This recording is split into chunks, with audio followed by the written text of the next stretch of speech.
A gente está agora na segunda paraxá da descrição do Mishkan, do templo, tabernáculo móvel que tinha no deserto.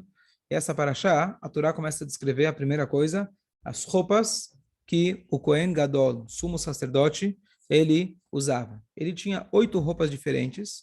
E aqui a gente tem Yaakov.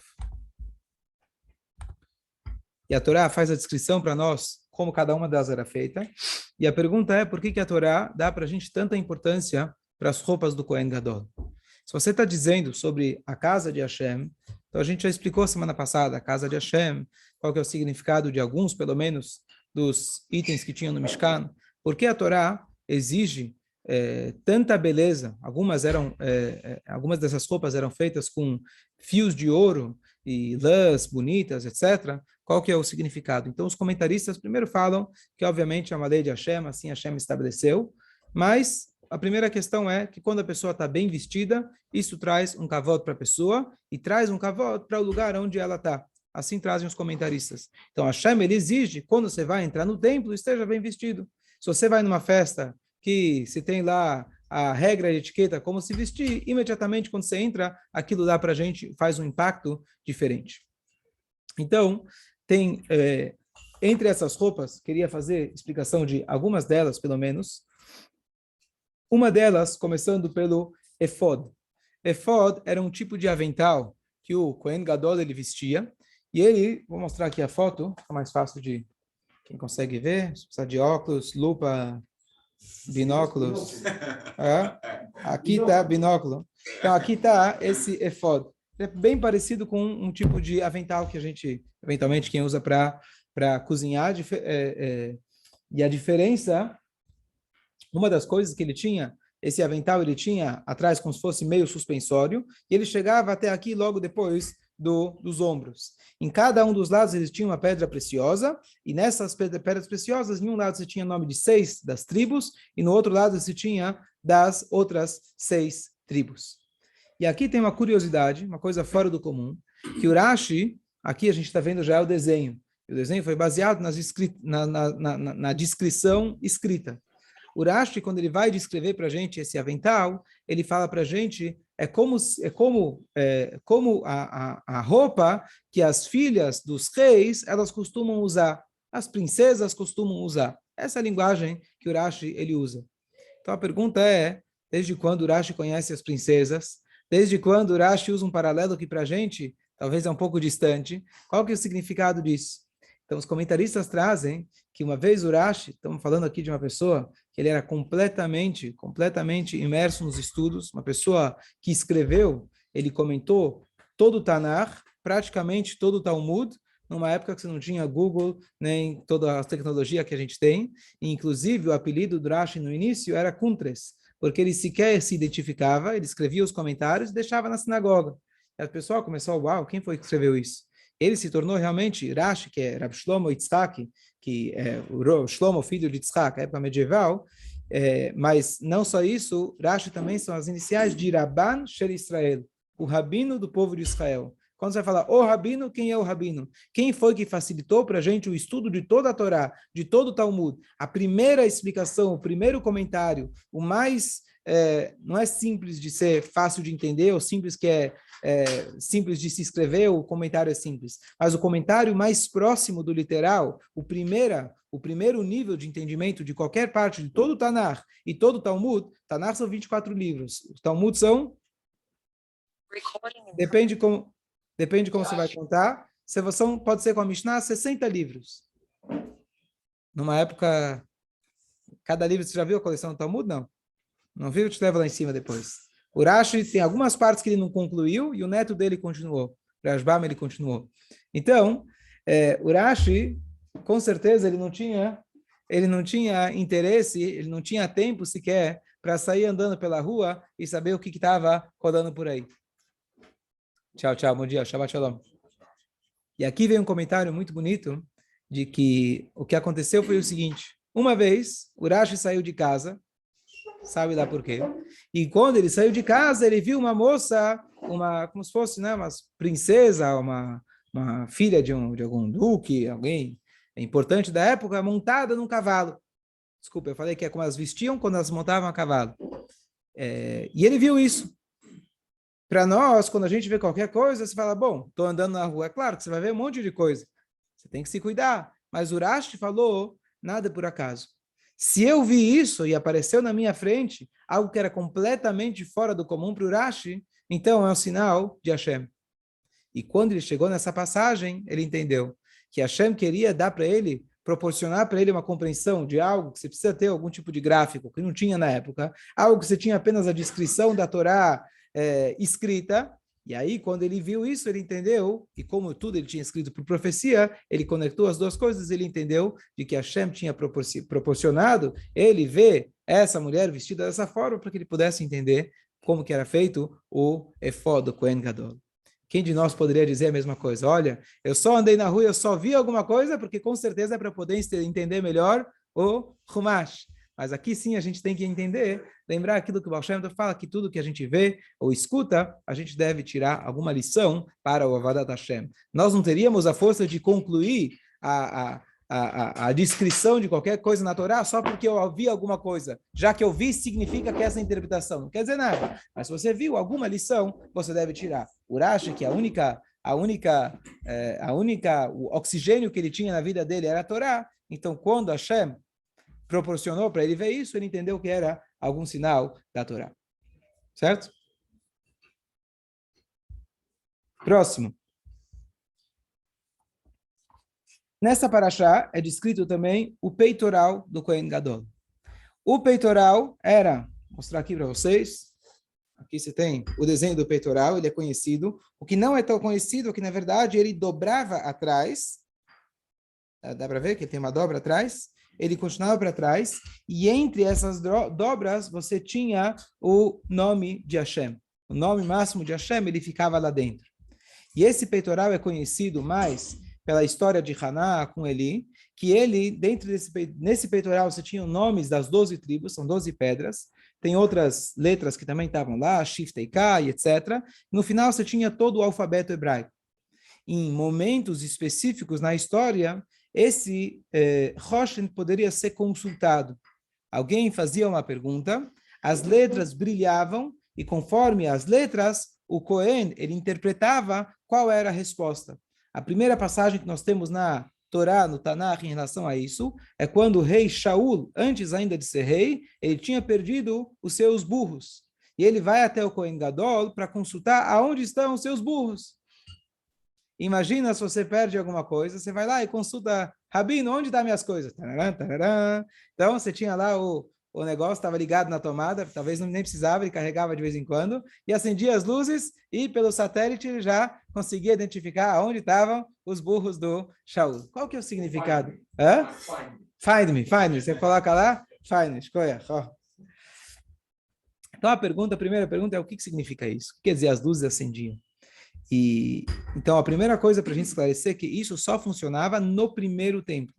No segundo templo, eles tinham isso como uma vestimenta, mas ela não tinha mais esse poder celestial de poder responder às perguntas. Número 2, não era uma pergunta qualquer. Era uma pergunta, normalmente, que ela tinha um interesse nacional. Um rei, ele tinha alguma pergunta, por exemplo, o rei Davi, quando ele ia sair para uma guerra, então ele tinha que se preparar para a guerra, consultar o Supremo Tribunal, e também perguntavam para Urim e Tumim, que essa era a comunicação direta que eles tinham com Hashem. Ponto número 2. Saímos para a guerra ou não saímos para a guerra? A pergunta de interesse nacional. Então, Hashem, ele... Mais ainda, não é que se eu olhasse para Urim e Tumim, eu, pessoa qualquer, olhasse, eu ia saber interpretar. A interpretação ia, na verdade, através das letras, e a interpretação que o Cohen ele tinha profeticamente naquele momento. Então, o Cohen, ele tinha, não era apenas as letras não eram suficientes, era a interpretação das letras através do Kohen Gadol. E é isso que, e essa era uma maneira que Hashem estabeleceu de comunicação com o povo. Inclusive, tiveram momentos, por exemplo, Yoshua, quando ele entrou em Israel, o primeiro líder do povo que entrou em Israel, conquistou Israel.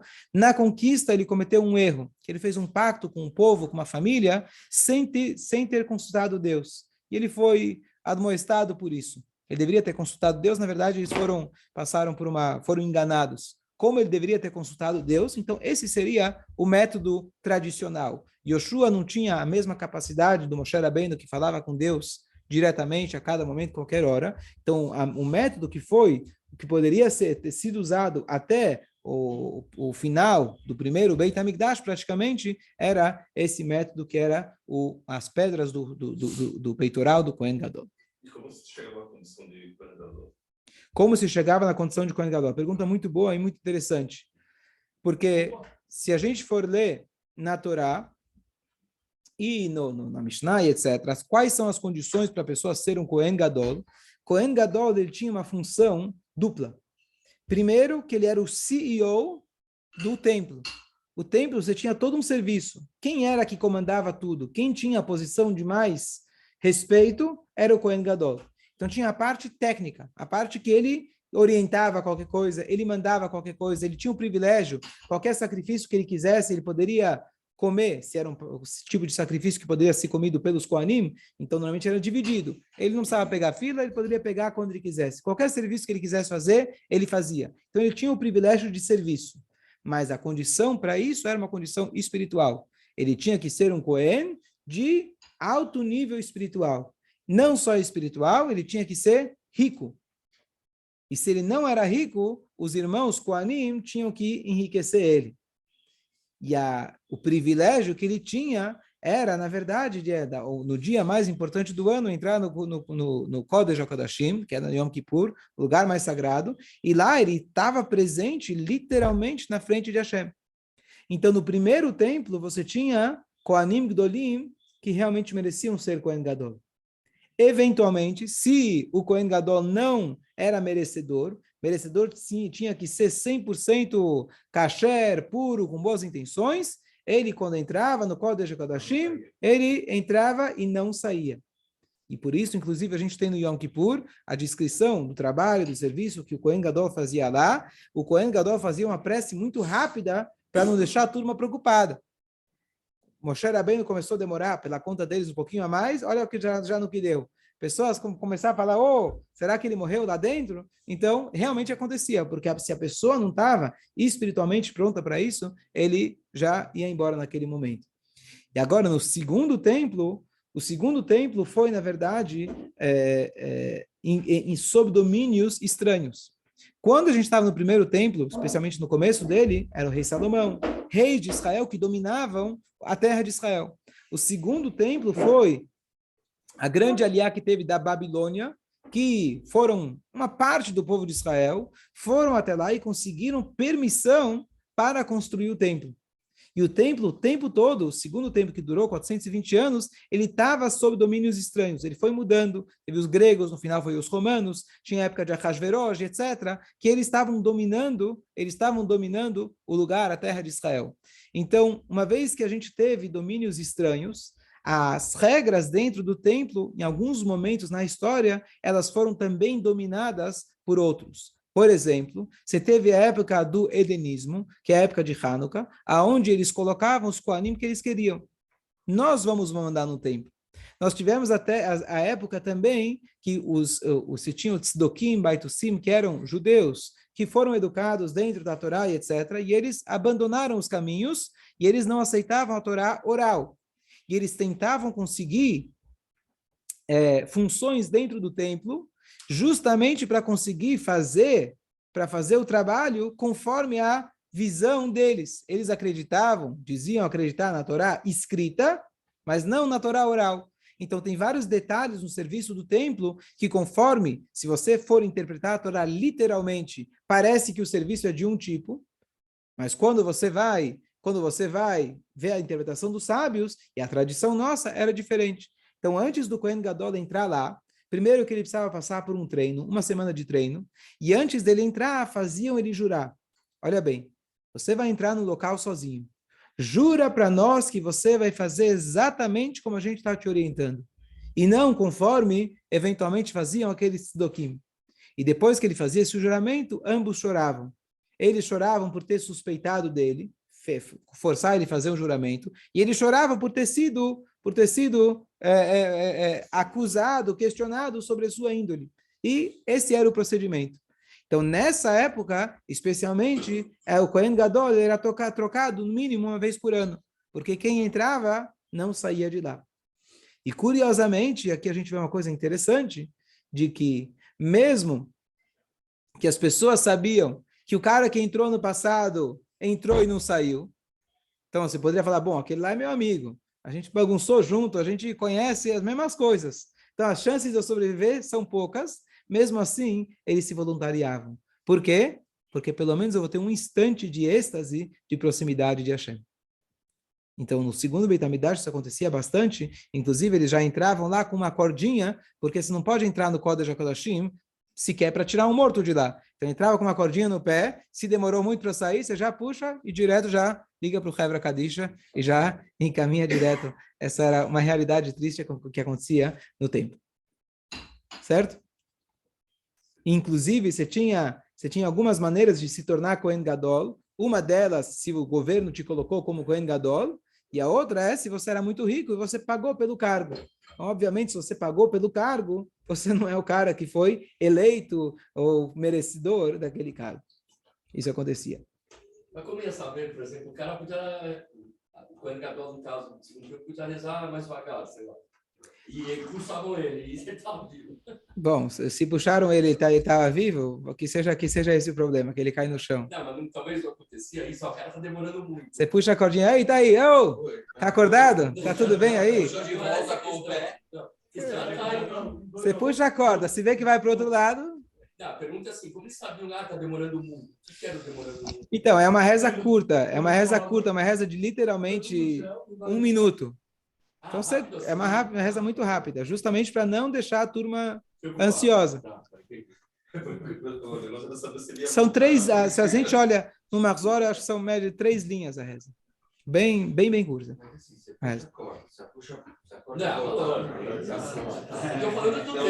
Pode ser fantasma também, né? Pode ser já virou fantasma. Fala, Marcelo. Não entendi. Sim, morria na hora. Na hora. Mas você só descobria, você ficava fora esperando. Você só descobria depois. É nesse sentido.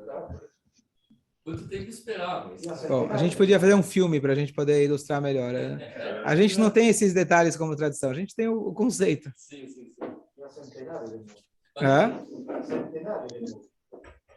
Pode ser? Fala. Eles não tinha, eu não sei se era para juiz ou Kohen Gadol que não podia ser casado, não podia ter filho, porque totalmente não voltava. Qual que era a regra de casar e ter filho? Tá, só um minuto. Você perguntou se tinham, quer dizer, vários Kohanim Gdolim. O problema dele morrer não era um problema particular dele. Quer dizer, bom, o cara não era merecedor. Ele era o representante de todo o povo de Israel e ele ia trazer a expiação para todo o povo de Israel. Se ele morria, Deus nos livre, não era um sinal apenas para ele, era um sinal para todo o povo de Israel. Então isso era muito grave. Imagina você sair do Yom Kippur e você, poxa, Yom Kippur, entre aspas, não deu certo. Claro que deu certo, Hashem perdoa, mas não foi quando o nosso Kohen Gadol morreu. Certo? Qual que era a tua pergunta que você tinha falado? Que ele tinha que ser casado, inclusive se ele já tinha, olha que interessante, inclusive ele tinha uma mulher de reserva. Porque se ela morresse logo antes de Yom Kippur, ele tinha já uma mulher esperando para casar com ele. Porque o Kohen Gadol, ele não podia ser solteiro, é verdade. Então já se separava para ele, imagina, você está aqui na reserva, banco de reserva. Se morrer a esposa dele, já fica pronta que você vai casar com ele, verdade? E também já tinha o sub-Kohen Gadol, que se o Kohen Gadol passou mal, morreu antes de poder entrar, então você já tinha o próximo Kohen para poder entrar. E ele tinha que ter filhos, né? Tinha que ter filhos, se não me engano. Eu lembro que ele tinha que casar com a segunda. Tinha, para poder entrar, tinha que casar com a segunda. Mas ele tinha que ser alguém que tinha filhos já, não? Ou isso é só para os Dayanim? Eu acho que ele tinha que ter filhos. Talvez só para juiz, precisa verificar. E o Kohen Gadol também, uma das qualidades interessantes, que as qualidades que a Torá exige para o Kohen Gadol, é que ele seja belo espiritualmente e belo fisicamente também. Inclusive na descrição que a gente faz no Musaf de Yom Kippur, que olha, Mare Cohen, que ele saía com esplendor. O esplendor era pela aquisição espiritual que ele teve naquele momento, mas também o Cohen Gadol era uma pessoa respeitada. E como se tem respeito por aí?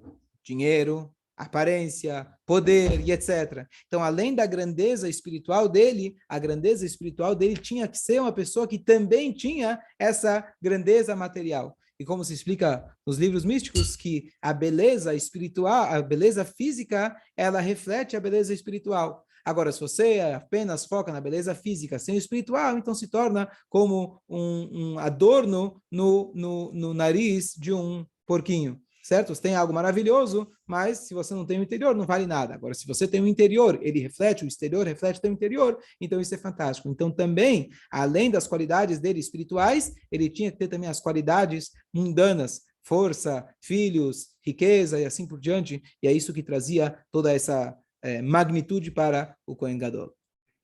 Então, se você quiser concorrer para o Kohen Gadol, primeiro você tem que comprar o título de Kohen. De Kohen você vai virando, vai galgando os níveis, vai subindo o salário a cada ano, e aí você vai, é que você chega lá. Ok. Mais alguém em dúvidas? Não. Quando a mulher se liberar do marido, você vira Kohen Gadol. Só para lembrar que o Kohen Gadol, ele é o único que tem uma regra especial no casamento dele, que ele tinha que se casar com uma mulher virgem.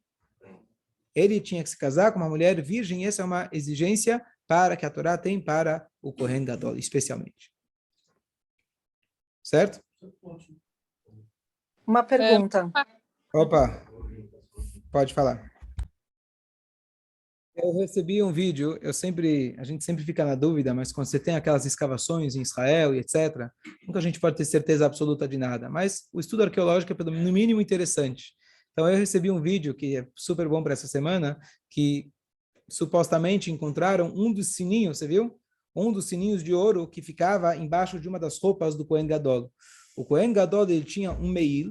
O meil seria como se fosse um sobretudo, um roupão assim direto, uma roupa que você coloca lá inteirona. E embaixo desse meil, a Torá descreve que ele tinha pa'amon verimon. Pa'amon são sinos. E rimon é romã. Então, existe uma discussão como exatamente era esse enfeite embaixo, mas uma das explicações é se tinha uma romã de lã, quer dizer, parecia uma bolinha, como se fosse um pomponzinho nas pontas, e você tinha sinos intercalados, romã, sino, romã, sino, romã, sino. E aí o que acontece? Quando o Kohen Gadol estava chegando, você já ouvia o barulho do sininho. E essa é uma maneira também de trazer kavod para o Kohen Gadol, saber que ele está chegando. Eu lembro na escola, quando a gente tinha um diretor, e tinha uma escada bem grande, e as pessoas sabiam pelo barulho do chaveiro dele descendo, já sabiam que o diretor estava chegando. Então, lá vem o Menael, aí já está tudo certo. A gente já, enquanto você não ouviu o barulho, você podia continuar tranquilo. Certo? Lembra até hoje, era o barulho da chave dele descendo. Então, Vocês ficavam com medo? Ficavam com medo? Não lembro detalhes. Não... melhor não entrar nos detalhes. Então, o Kohen Gadol, quando ele já estava chegando, então, nas escavações, tem aí o videozinho, sempre a gente fica na dúvida, mas ele encontrou uma bolinha de ouro puro, e dentro dessa bolinha tinha uma outra bolinha que fazia barulho. Guizo. Guizo, seria um guizo? Bom, e aí ele levou para uma mulher que trabalha com música. Eu não lembro exatamente o detalhe, mas ela pegou e colocou ele numa certa frequência, não lembro como que ela calculou a frequência, mas ela foi lá, balançou um pouquinho, gravou, e aí colocou aquela batida. Não, ela multiplicou, viu quantos sininhos tinha no Kohen Gadol, multiplicou aquele barulho no computador, e ela colocou para tocar. E aí está lá no vídeo, assim era o som do Kohen Gadol quando ele chegava perto. Se é verdade ou não é, quando o Mashiach chegar, a gente vai saber. Mas é curioso, no mínimo, pelo menos alguém quis ganhar dinheiro em cima, no pior das hipóteses, né, fazendo alguma exposição interessante. Mas é algo curioso, a gente não tem como ter certeza de nada, mas é interessante. E a Torá fala para a A gente... vaquinha também tem. A Quem? vaquinha. A vaquinha no pasto A também tem vaquinha um também anda sininho. com sininho, sim. A vaquinha aprendeu É do Kohen Gadol. bonitinho. Não, é para não se perder. É para não se perder. O que foi? Agora, mais para o final da Parashá, na verdade, a inauguração, que agora que a gente já tem o templo, agora que a gente já sabe como fazer as roupas, então a Torá descreve para a gente a inauguração, que a família de Kohanim, quem eram? A família de Aaron, eles iam fazer os primeiros sacrifícios, eles iam fazer os sacrifícios, e agora Moshe Rabbeinu tinha que preparar eles, fazer todo um procedimento, preparando eles para que a partir de então eles pudessem estar formados para poder serem os Kohanim e servirem a partir de então. Isso vai praticamente até o final da Parashá, e no final da Parashá a gente tem o Mizbeach Azahav, o Mizbeach de ouro, que sobre ele era feito as 11 especiarias, chamado de Ktoret, que era aquelas especiarias que traziam um cheiro especial, e Bezrat Hashem no Shabbat vai explicar mais a respeito das especiarias. Dúvidas, comentários? O dia hoje é curto. Chaves, muito bom.